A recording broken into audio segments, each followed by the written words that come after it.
We saw Pushpa from South India, which was pan India. Before that, Bahubali was there. Now KGF 2. Do you count on Kadwa to become on par with these two movies?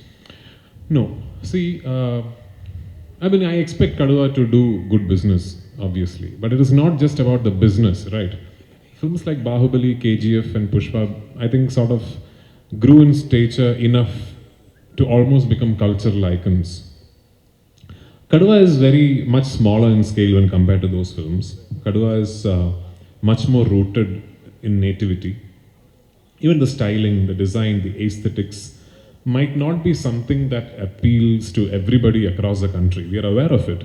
There is a film that happens in the early 90s in a plantation belt called Pala, Kanjarapalli in Kerala. We are aware that the styling and the aesthetics of the film might not necessarily appeal to people across the country. But why this is important, why this press meet, this promotional tour, this process is important, is that I think it's high time this starts. And it has to start at some point. I don't think Malayalam industry should wait to make that one giant film, to start doing these multiple city promotional tours where we spread awareness about our cinema before it comes on OTT platforms. Streaming services has been wonderful for Malayalam cinema. I think it's given us a legitimate national platform for people around the country to sit up and take notice of the content we make.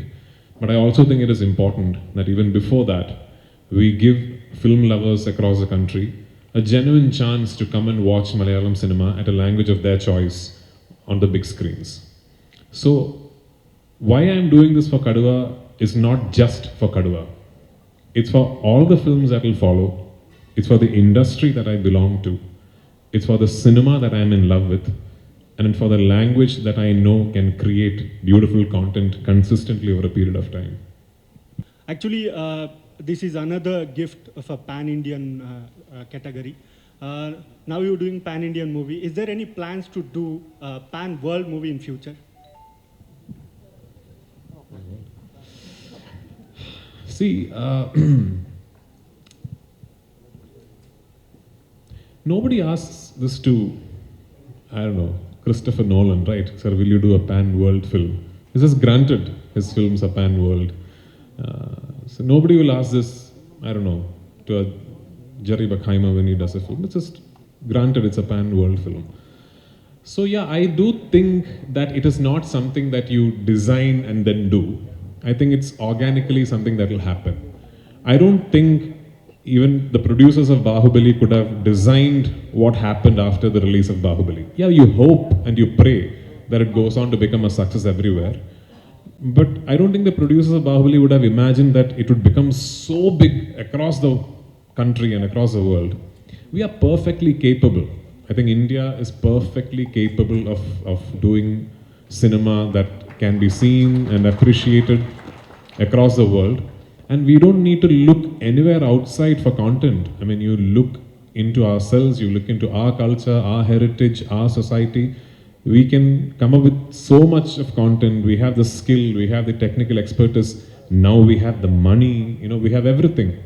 So I think, yeah, I mean, if you mean by pan-world cinema that will release across the globe in theaters and people will come and watch it, I think we are getting there. We are definitely getting there. I mean, you look at reviews of something like an RRR online from the US and the UK, I am assuming the next SS Rajamouli sir film will have a legitimate theatrical release across the world. We are getting there. We will get there. Yeah. So I have two questions. We heard that you are going questions from afternoon you're asking. I heard that you are going to be a part of Salar movie. Is it true?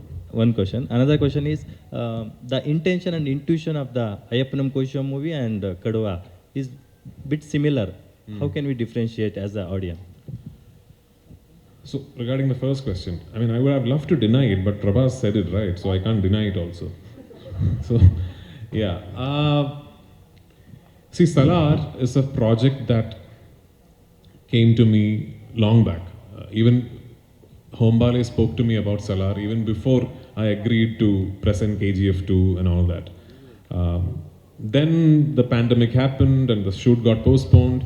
And this film that I was abroad shooting for 3 months, I had to finish that film. So in between, I thought I'm not going to be able to do Salar, right? So I had spoken to Prashant, I had spoken to Hombale and said, I'm sorry, I don't think it's going to happen. But then again, the dates changed, and Prabhas's dates had an issue. And then my dates, I managed to finish that film, the huge film that I was shooting in Algeria. I managed to finish that film. And then again, this thought came, hang on, maybe now the dates will work. I'll know tomorrow. I'm meeting Prashant tomorrow. So if Prabhas's dates and my dates and everything else falls in place, then maybe. But I've heard Salar. I've heard a narration. And I'm very excited to see the film. Yeah, I mean, of course, it's a Prashant Neel film, it's a Prabhas film, it's a Hombale film, so there are many things working for it, right? Yeah. And your second question. Yeah, it is very much similar in the core, like I said, because it's a tussle between two men. For what might seem like a silly reason, but then that keeps growing and keeps growing and keeps growing, and it just becomes a huge issue, not just for them, but for people around them as well. The difference between Ayyappanam Koshim and Kadua would be that Ayyappanam Koshim was treated as a very real, subtle, organic piece of cinema. Even the writing style was like that. Kadua is a more testosterone-fueled, cinematic, larger-than-life, commercial, mainstream version of that. The action is very different, the filmmaking language is very different, the scale on canvas is much bigger, and of course the story is different. The story is different, but the core motivation of the story is this tussle between two men. Yeah. Hi sir, this is Sujay. Actually, this is about Janagana Mana cinema, the earlier cinema of yours. Actually ಏನಂತ ಹೇಳಿದರೆ ನಮ್ಮ ಕನ್ನಡ ಸಿನಿಮಾಗಳಲ್ಲಿ ಯಾವುದಾದ್ರೂ ತಮಿಳ್ ಅಥವಾ ತೆಲುಗು ಬ್ಯಾಕ್ಗ್ರೌಂಡಿನ ಒಂದು ಏರಿಯಾದ ಒಂದು ವಿಷಯನ ನಾವು ತಗೊಂಡ್ರೆ ಅಲ್ಲಿ ಅಥೆಂಟಿಕ್ ಆಗಿ ತಮಿಳ್ ಮತ್ತು ತೆಲುಗು ಮಾತಾಡೋರನ್ನ ನಾವು ಬಳಸ್ಕೊಂಡಿರ್ತೀವಿ ಸಿನಿಮಾಗಳಲ್ಲಿ. ಬಟ್ ಈ ಒಂದು ಪರ್ಟಿಕ್ಯುಲರ್ ಜನಗಣಮನ ಸಿನಿಮಾದಲ್ಲಿ ಇಟ್ ಈಸ್ ಮೌಂಟೆಡ್ ಇನ್ ರಾಮನಗರ, ಮತ್ತು ರಾಮನಗರ ಕಾಲೇಜಲ್ಲಿ ಕೂಡ ಇದು ಕೆಲವೊಂದು ನಡೆಯುತ್ತೆ ವಿಷಯಗಳು. ಬಟ್ ಯಾರು ಕೂಡ ಒಂದು ಅಥೆಂಟಿಕ್ ಆಗಿ ಕನ್ನಡವನ್ನು ಇಲ್ಲಿ ಮಾತಾಡಲ್ಲ.